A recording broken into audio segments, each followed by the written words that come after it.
माता की। भारत माता की। भारत माता की।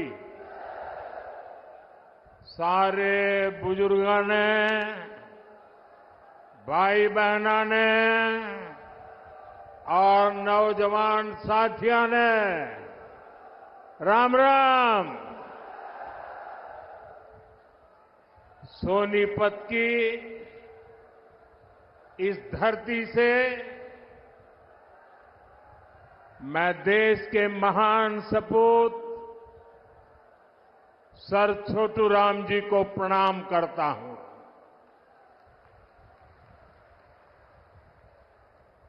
सर छोटू राम जी का जीवन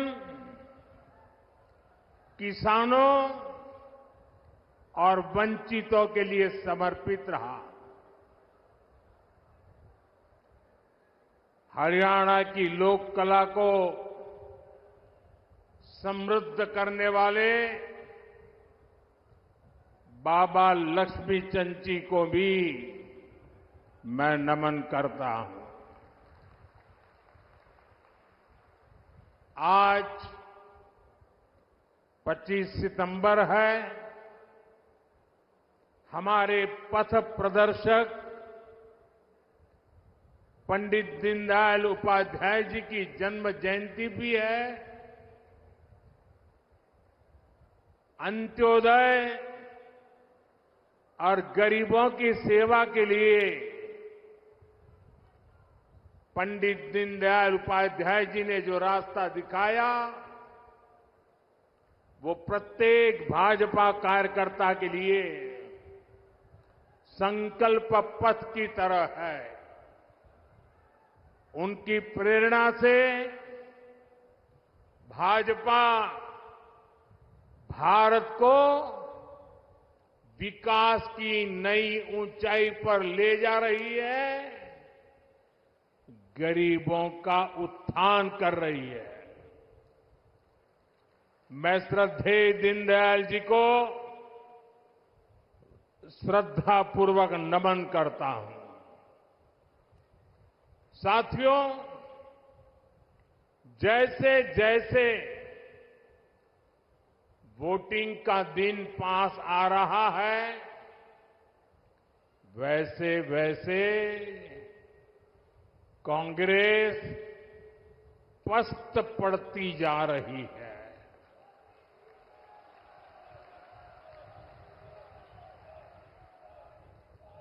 हरियाणा में भाजपा के लिए समर्थन बढ़ता ही जा रहा है।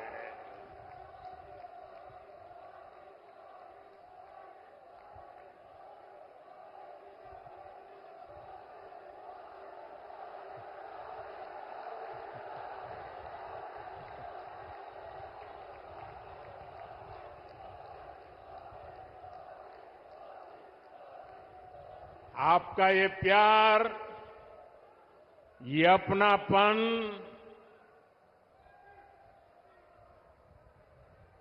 हरियाणा का ये प्यार तो मेरी जिंदगी की बहुत बड़ी अमानत है।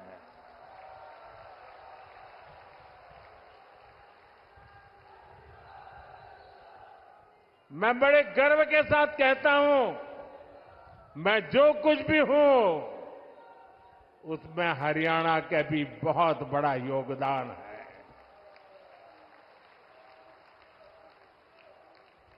आज पूरा हरियाणा कह रहा है, फिर एक बार भाजपा सरकार, फिर एक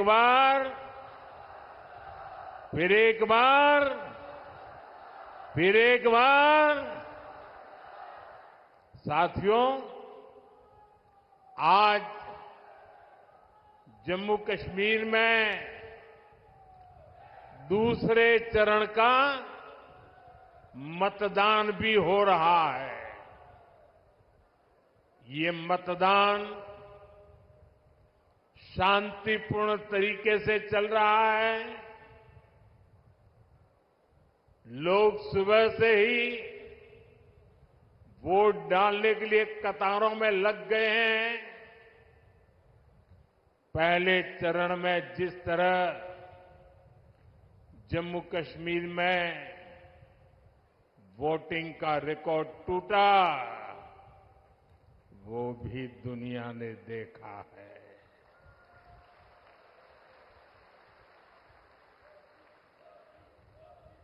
मैं जम्मू कश्मीर के लोगों की सराहना करूंगा,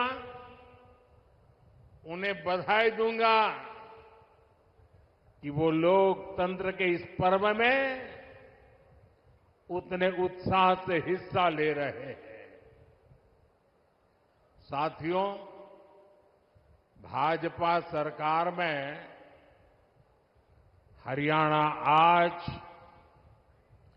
खेती और उद्योग दोनों मामलों में देश के टॉप राज्यों में अपनी जगह बना रहा है। जब औद्योगिकरण बढ़ता है तो इसका सबसे अधिक फायदा गरीब को, किसान को और दलित को होता है। बाबा साहब आम्बेडकर, जिन्होंने बाबा साहब आम्बेडकर को पढ़ा होगा, न पढ़ा हो तो पढ़ ले। बाबा साहब आम्बेडकर मानते थे कि दलितों के सशक्तिकरण में उद्योगों की बड़ी भूमिका होती है। वो देखते थे कि गरीब के पास, दलितों के पास, वंचितों के पास पर्याप्त जमीन नहीं होती। वो जानते थे बहुत से गरीब साथी भूमिहीन होते थे, खेत मजदूरी में अपनी जिंदगी काटते थे। इसलिए बाबा साहब कहते थे कि जब फैक्ट्रियां लगती है तो दलितों, वंचितों को अवसर मिलता है। इसलिए बाबा साहब दलितों से टेक्निकल स्किल सीखने के लिए कहते थे। भाजपा की नीति निर्णयों में, भाजपा के विचारों में आपको बाबा साहब की यही सोच दिखाई देगी। दलित और वंचित समाज को उद्योगों में अवसर देकर ही सच्चा सशक्तिकरण संभव है। साथियों, आज हमारे भारत में एक और चुनौती है जिस पर सिर्फ और सिर्फ भाजपा ही बात करती है। हमारे देश में खेत का साइज भी लगातार कम हो रहा है। जैसे जैसे परिवार बढ़ता है,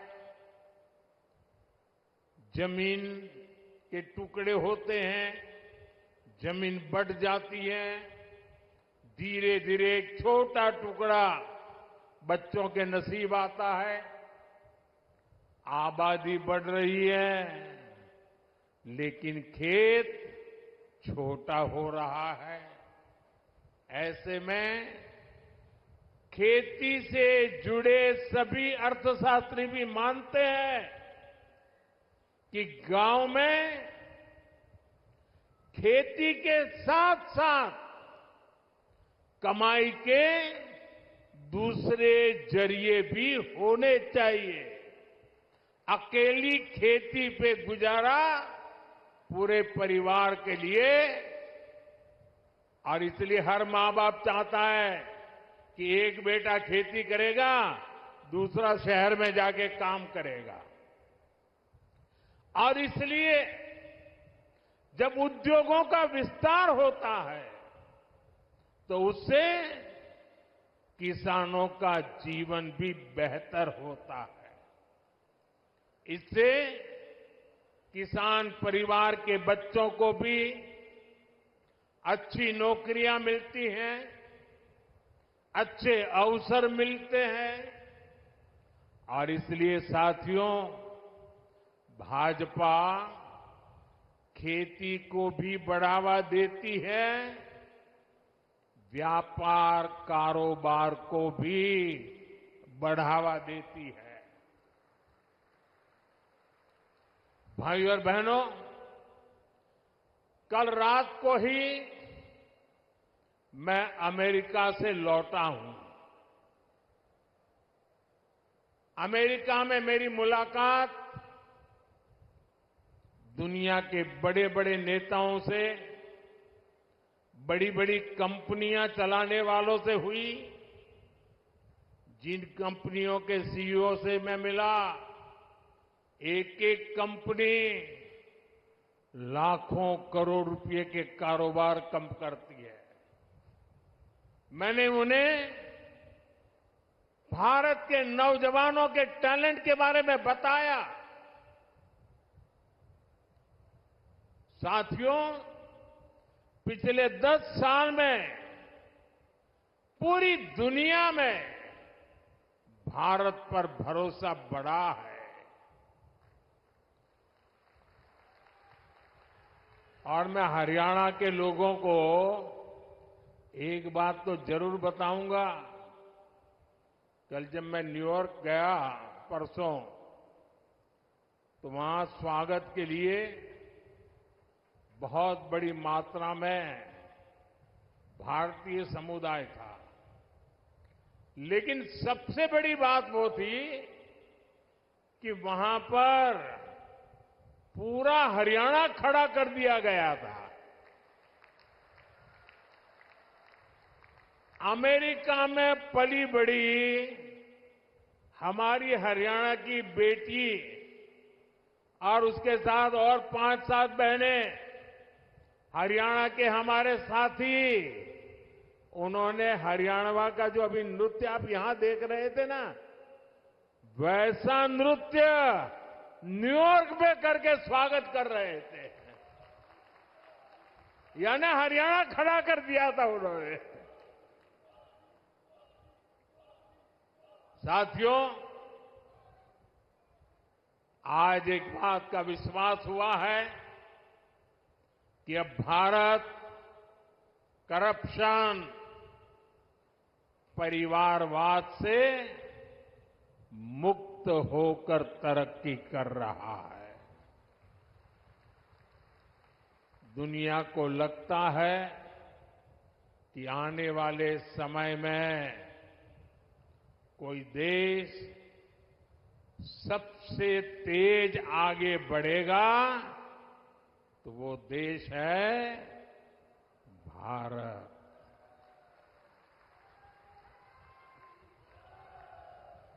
बेटे, आप बहुत बढ़िया चित्र बना के लाए हो, लेकिन ऐसे खड़े रहोगे तो थक जाओगे।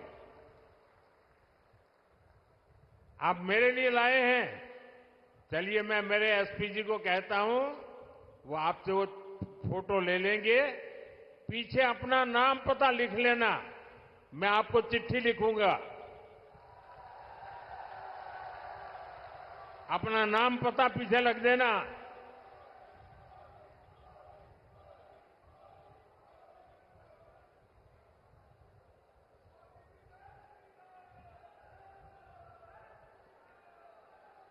इतना बढ़िया चित्र बनाया है इस बेटे ने।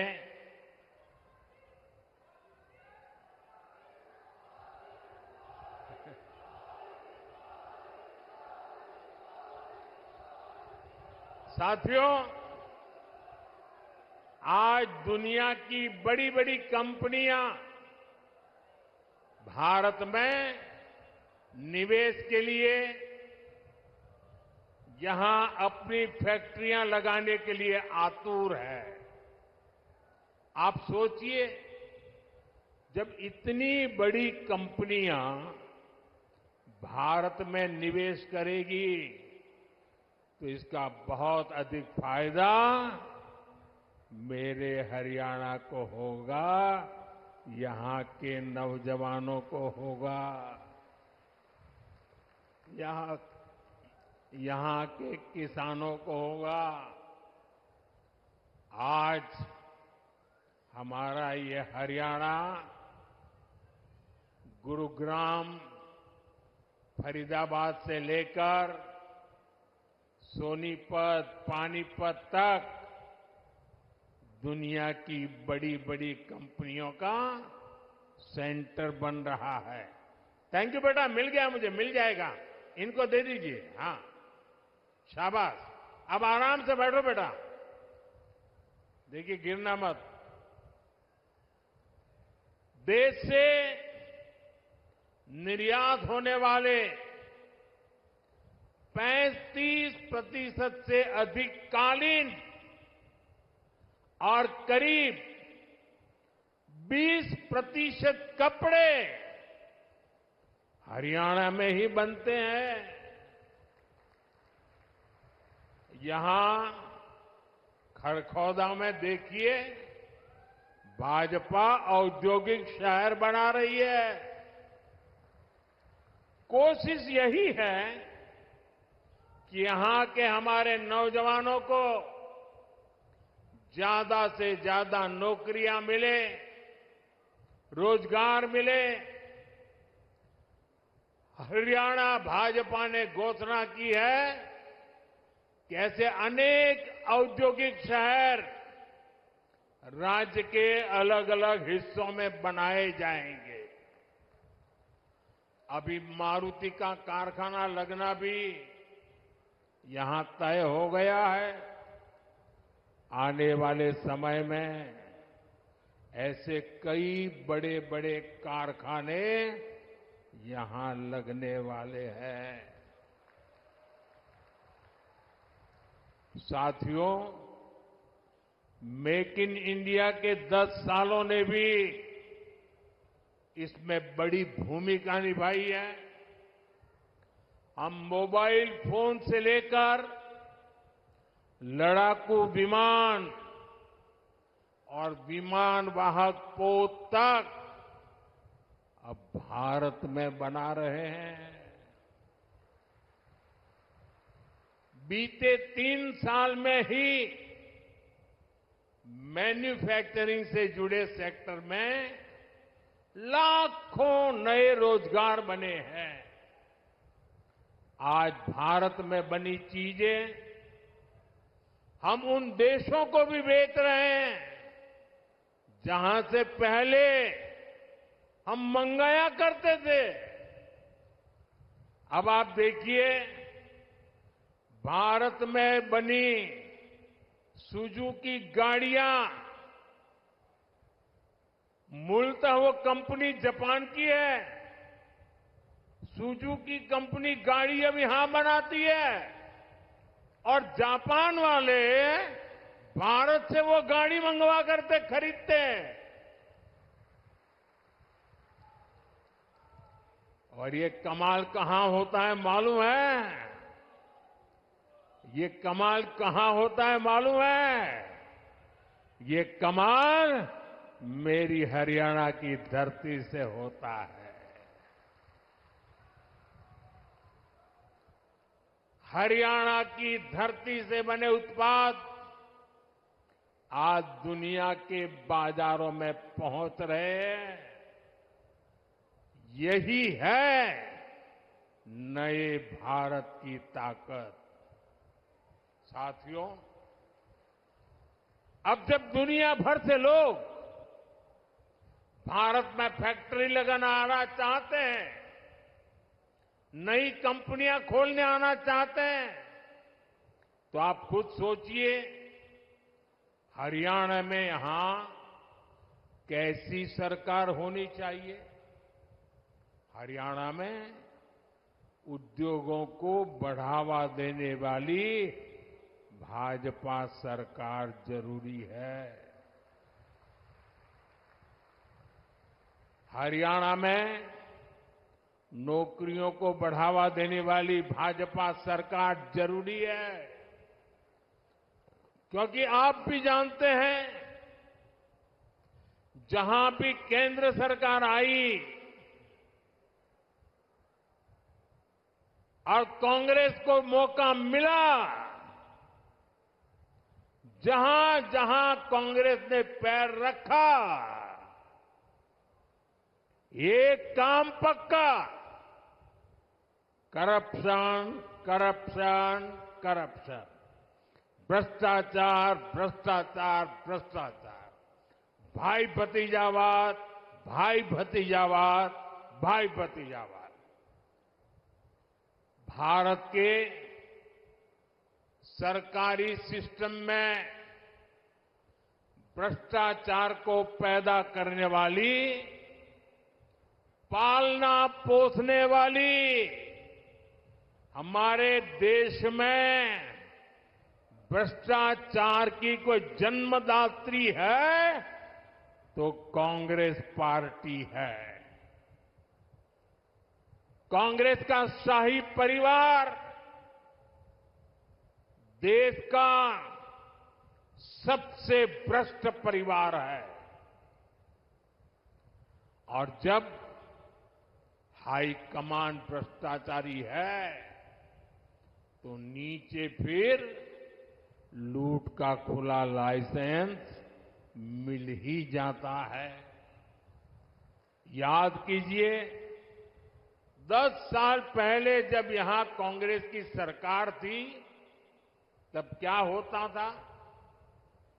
आज जो नए वोटर है ना, 18 साल 20 साल के, उन्हें तो पता तक नहीं होगा कि 10 साल पहले हरियाणा को कैसे लूटा गया था।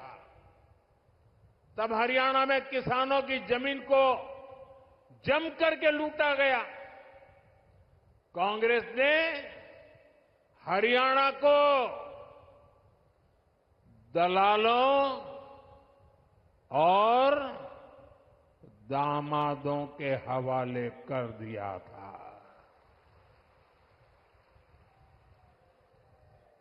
दलालों और दामादों से बचना है तो कमल ही बचाएगा।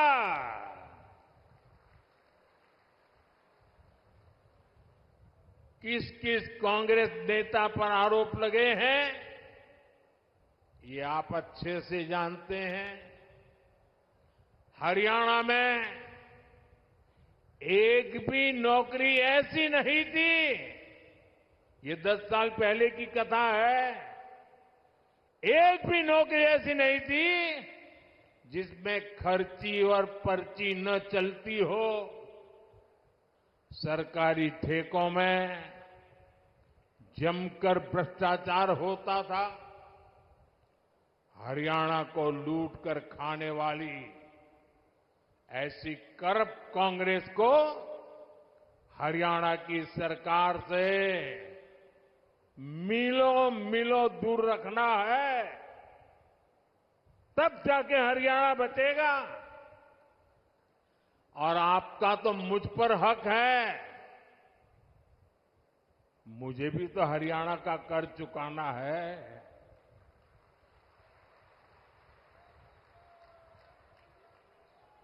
और मुझे खुशी है कि हरियाणा के लोग इतने समझदार हैं कि वो राज्य और केंद्र की ताकत क्या होती है, ये जितना हरियाणा के लोग समझते हैं ना, हिंदुस्तान में और कोई उतना नहीं समझता है जितना हरियाणा वाले समझते हैं। और इसलिए हरियाणा हमेशा राज्य में वही सरकार बनाता है जिसकी दिल्ली में सरकार होती है।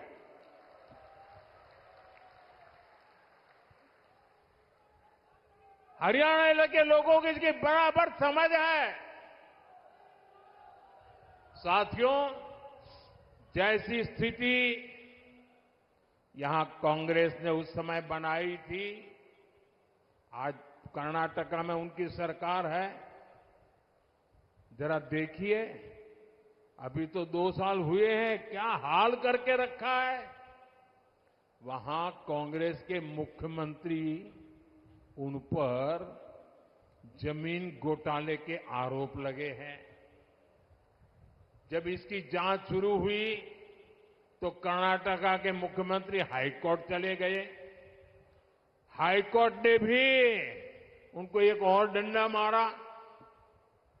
उन्होंने कहा कोई मदद नहीं होगी, और कल ही हाईकोर्ट ने साफ साफ कहा कि जांच के आदेश सही है और जांच होनी चाहिए।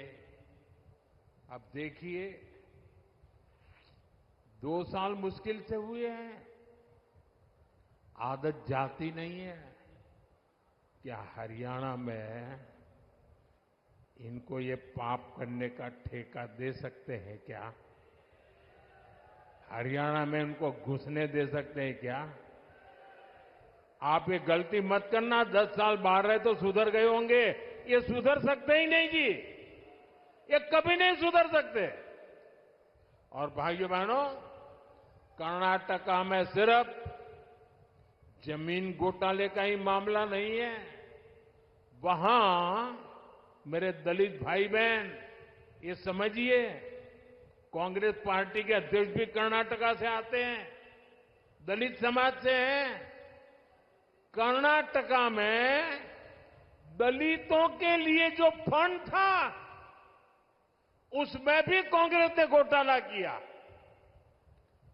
ये वहां की कांग्रेस सरकार ने, वहां के सीएम ने विधानसभा में खुद इस बात को स्वीकार किया है। अब बताइए, जहां भ्रष्टाचार होगा वहां दुनिया का कोई देश, कोई भी निवेश करने वाला, कोई भी कारखाना लगाने वाला हरियाणा की धरती पर आएगा क्या? तो हरियाणा का नुकसान होगा कि नहीं होगा? हरियाणा में निवेश नहीं आएगा तो नौजवानों को नौकरी कैसे मिलेगी? साथियों, कांग्रेस से बड़ी बेईमान और धोखेबाज पार्टी देश में और कोई नहीं है। ये हरियाणा के किसानों के लिए बड़ी बड़ी घोषणाएं करते हैं, लेकिन जहां सत्ता में है, जरा आपके यहां आए तो उनको पूछो, भाई तुम यहां आकर के सारे सपने दिखा रहे हो, कर्नाटका में तुम्हारी सरकार है, वहां तो किसानों को लागू करो नहीं बोल रहे हो। तेलंगाना में तुम्हारी सरकार है, वहां तो लागू करो। ये झूठ बोल रहे हैं, ये आपकी आंख में धूल झोंक रहे हैं। साथियों, हरियाणा की भाजपा सरकार ने किसानों से 24 फसलें एमएसपी पर खरीदने का फैसला लिया, लेकिन जब यहां कांग्रेस की सरकार थी तो एमएसपी पर फसलें खरीदने से सबसे ज्यादा नफरत करती थी। यही कांग्रेस की सच्चाई है, जो हरियाणा के किसान को पूरी तरह कांग्रेस को पहचान लेना जरूरी है।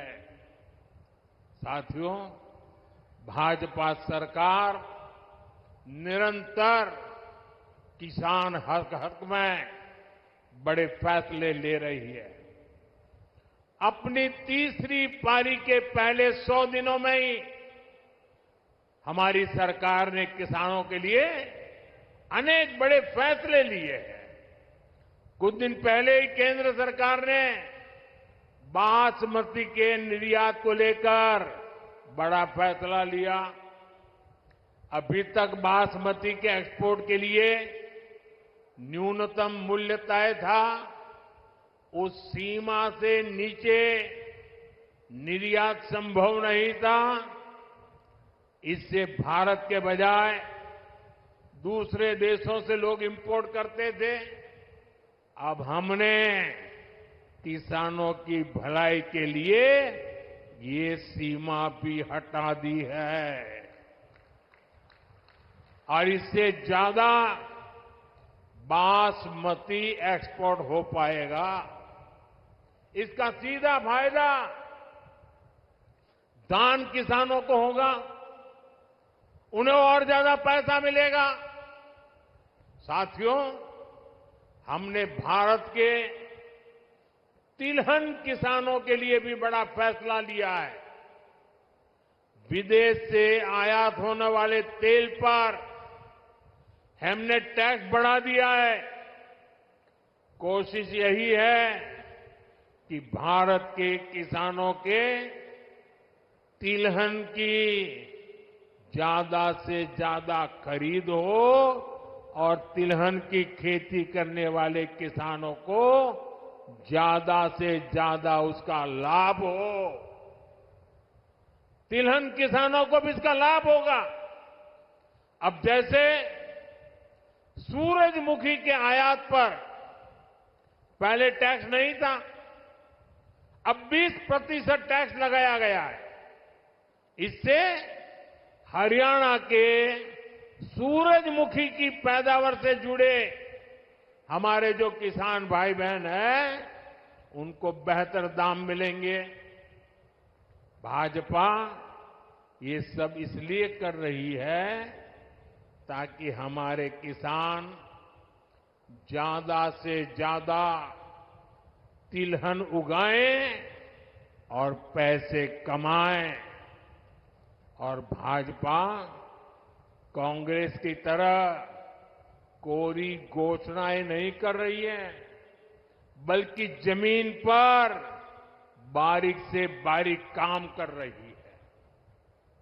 तभी हरियाणा के किसानों को भाजपा पर भरोसा होता है।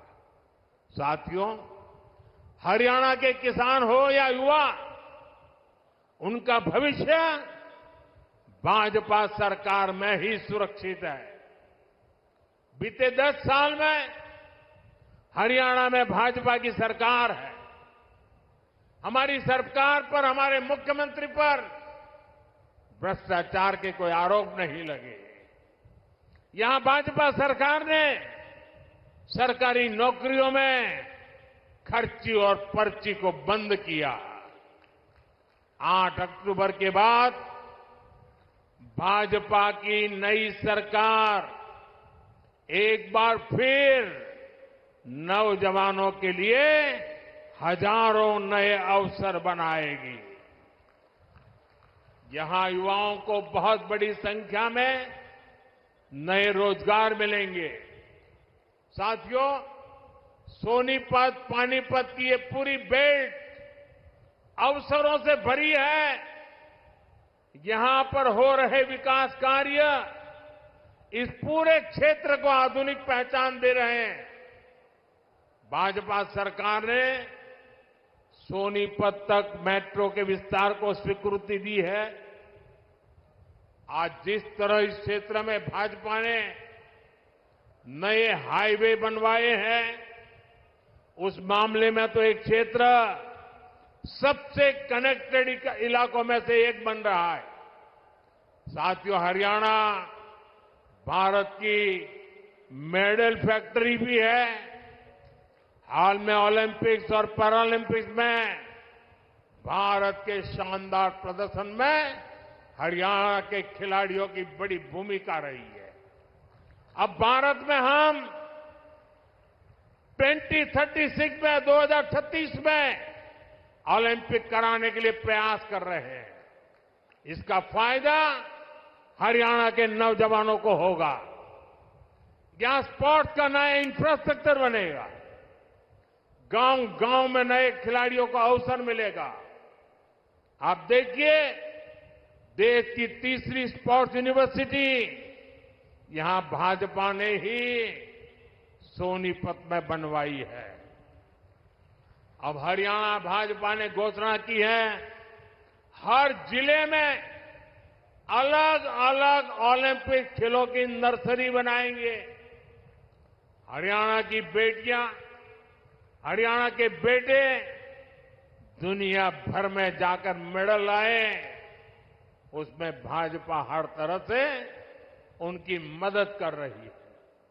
साथियों, आपके पास तो हमारे साथी मोहनलाल बड़ौली जी के रूप में हरियाणा भाजपा का अध्यक्ष है। अरविंद शर्मा जी जैसे अनुभवी जनप्रतिनिधि है, जिनको इतने साल तक केंद्र में रहने का अनुभव है। इनके रहते यहां के विकास की गति और तेज होना तय है। साथियों, सोनीपत की ये धरती उन वीर जवानों की भी धरती है, जिन्होंने हिमालय की ऊंची चोटियों पर दिन रात मातृभूमि की रक्षा की है। हरियाणा की वीर माताओं की हजारों संतानें आज बॉर्डर पर है। यहां के अनेक संतानें हैं जिन्होंने जम्मू कश्मीर में हालात को सामान्य बनाने में मदद की है। वहां आतंक और अलगाव के जख्म हरियाणा के वीर बेटों ने अपने शरीर पर खाए हैं। अब मत भूलिए, कांग्रेस की कुनीति से निकले पत्थर हरियाणा की संतानों पर फेंके जाते थे। आज जब जम्मू कश्मीर में शांतिपूर्ण मतदान होता है, तो सबसे अधिक खुशी हरियाणा की वीर माताओं को होती है। लेकिन कांग्रेस और इसके साथियों को जम्मू कश्मीर में शांति पसंद नहीं है। कांग्रेस जम्मू कश्मीर में फिर से धारा 370, आर्टिकल 370 वापस लाना चाहती है। कांग्रेस जम्मू कश्मीर में आतंक और अलगाव को फिर से हवा देना चाहती है। तुष्टीकरण के लिए कांग्रेस देश के दुश्मनों के एजेंडा को भारत में लागू करना चाहती है। ऐसी कांग्रेस को आप हरियाणा के लोग सबक सिखाएंगे, ये मुझे पूरा भरोसा है। आर्टिकल 370 को वापस लाना उन वीरों की कुर्बानी का अपमान होगा, जिन्होंने जम्मू कश्मीर में आतंक के खिलाफ लड़ाई लड़ी है। साथियों, कांग्रेस ने दलितों, पिछड़ों और शोषितों के साथ भी धोखा किया है। आजकल कांग्रेस के भीतर यहां जो सिर फुटोवल हो रही है, ये पुराने पाकों का ही परिणाम है। याद कीजिए, 2014 से पहले जब यहां कांग्रेस का राज था, जब हुड्डा जी यहां सीएम हुआ करते थे, तब ऐसा कोई साल नहीं था जब दलितों के साथ अन्याय नहीं होता था। अनेक दलितों को जान से हाथ धोना पड़ा। दलित परिवारों की बहु बेटियों पर अत्याचार होते थे। हर कोई जानता था कि दलितों के खिलाफ इस घिनौने खेल को कांग्रेस ही खाद पानी देती है। और जो भी कांग्रेस की दलित विरोधी हरकत के खिलाफ बोलता है, कांग्रेस उसके खिलाफ साजिशें करने लगती है।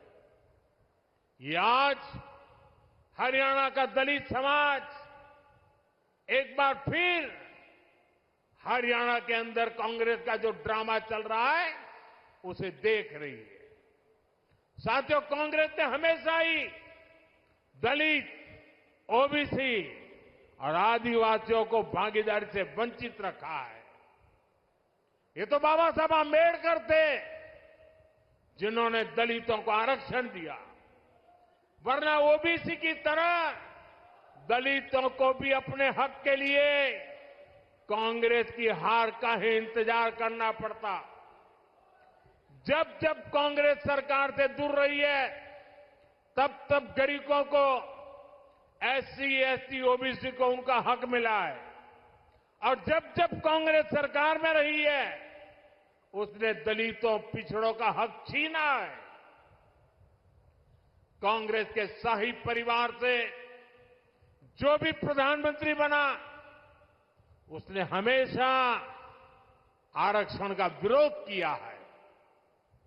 आरक्षण का विरोध, आरक्षण से नफरत, ये कांग्रेस के डीएनए में है। इसलिए आज भी हम देखते हैं कांग्रेस के शाही खानदान की चौथी पीढ़ी भी आरक्षण को हटाने की बात कर रही है। आपको कांग्रेस की आरक्षण विरोधी चालों से सावधान रहना है। साथियों, बीजेपी ने दलित, ओबीसी और आदिवासियों को सही मायने में भागीदारी दी है। वंचित और पिछड़े समाज के हर व्यक्ति को भाजपा ने हमेशा आगे बढ़ाया। यहां हरियाणा में देखिए, हमारे नायब सिंह सैनी जी को भाजपा ने सीएम बनाया। इतने कम समय में ही इन्होंने पूरे हरियाणा के लोगों के दिल में जगह बनाई है। आज यहां लोग कहते हैं कि यो नायब सैनी एक किसान मजदूर का बेटा से, इसके किवाड़ लोगा ताई 24 घंटे खुले रवे से। भाइयों और बहनों, कांग्रेस की सरकारों की एक और पहचान है, कांग्रेस सरकार अस्थिरता के लिए भी जानी जाती है। बीते कुछ सालों में ही जहां जहां इनकी सरकारें बनी, वहां यही दिखने को मिला है। कांग्रेस शासित हर राज्य में उनके मुख्यमंत्री और मंत्री झगड़ों में उलझे हुए हैं। उनको जनता की तकलीफ, उनके दुख दर्द से कोई लेना देना नहीं है। कर्नाटक में उनके सीएम और डिप्टी सीएम आपसी लड़ाई में बिजी हैं। तेलंगाना, हिमाचल प्रदेश, वहां भी यही कहानी है। राजस्थान और छत्तीसगढ़ में भी जब उनकी सरकारें थी, पूरा 5 साल नंबर 1, नंबर 2 एक दूसरे की टांग खींचने में लगे रहे। इसलिए हरियाणा को भी बहुत सावधान रहना है। गलती से भी मेरे शब्द लिख कर देखना भाइयों, हरियाणा का मुझ पे हक है, इसलिए मैं अपनी बात आपके सामने बड़े विश्वास से कह रहा हूं। याद रखना, गलती से भी कांग्रेस आ गई तो अपने झगड़ों में ही हरियाणा को बर्बाद करके छोड़ेंगे। यहां पर कांग्रेस में जिस तरह झगड़े बढ़ रहे हैं, पूरा हरियाणा देख रहा है। कांग्रेस को वोट देना यानी हरियाणा की स्थिरता और विकास को दांव पर लगाना है, बर्बादी के दरवाजे खोलना है। यह स्थिरता हरियाणा में हर काम ठप कर देगी। यहां निवेश और नौकरी दोनों पर असर होगा। इसलिए आपको सिर्फ और सिर्फ कमल के निशान पर बटन दबाना है। साथियों, इस भूमि ने भगत फूल सिंह जैसे महापुरुष देश को दिए हैं, जिन्होंने तब बेटियों की शिक्षा को अपना मिशन बनाया जब बेटियों को पढ़ाना असंभव था। ये मेरा सौभाग्य है कि 2015 में पानीपत से ही मुझे बेटी बचाओ बेटी पढ़ाओ अभियान का शुभारंभ करने का अवसर मिला। कांग्रेस ने 60 साल देश पर राज किया, लेकिन उसे कभी देश की बेटियों की चिंता नहीं हुई। अगर कांग्रेस को चिंता होती तो गैस, नल से जल, बिजली, टॉयलेट, बैंक में खाते, ऐसी मूल सुविधाएं आज 60-70 साल के बाद मेरे आने के बाद मिली। मुझे संतोष है कि बेटी बचाओ बेटी पढ़ाओ से हरियाणा को फायदा हुआ। 10 साल पहले हरियाणा में 1000 बेटों पर सिर्फ 866 बेटियां थी। आज ये संख्या बढ़कर 914 हो चुकी है। आज हरियाणा की बेटियां स्पोर्ट्स में दम दिखा रही हैं। आज हरियाणा की बेटियां पुलिस और सेना में दम दिखा रही है। हमें गर्व है कि एनडीए में जो महिला कैडेट्स का जो फर्स्ट बैच था, उसमें हरियाणा की बेटी ने टॉप किया। साथियों, हरियाणा भाजपा नारी शक्ति को और सशक्त करने के लिए आगे बढ़कर काम कर रही है। हरियाणा भाजपा ने लाडो लक्ष्मी योजना के तहत हर महीने 2100 रुपये देने का वायदा किया है। गरीब परिवारों को 500 रुपये में गैस सिलेंडर देने की भी योजना जारी रहेगी। हरियाणा भाजपा ने 5 लाख लखपति दीदी बनाने और हर गांव में ड्रोन पायलट दीदी बनाने की भी घोषणा की है। साथियों, भाजपा का संकल्प ये पक्की गारंटी होता है। भाजपा जो कहती है वो करके दिखाती है।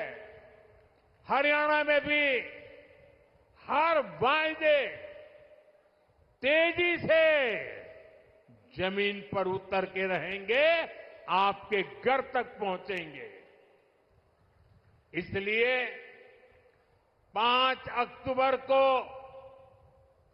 हमारे इन सभी उम्मीदवारों को भारी मतों से विजयी बनाना है। लगातार तीसरी बार हरियाणा में कमल खिलाना है।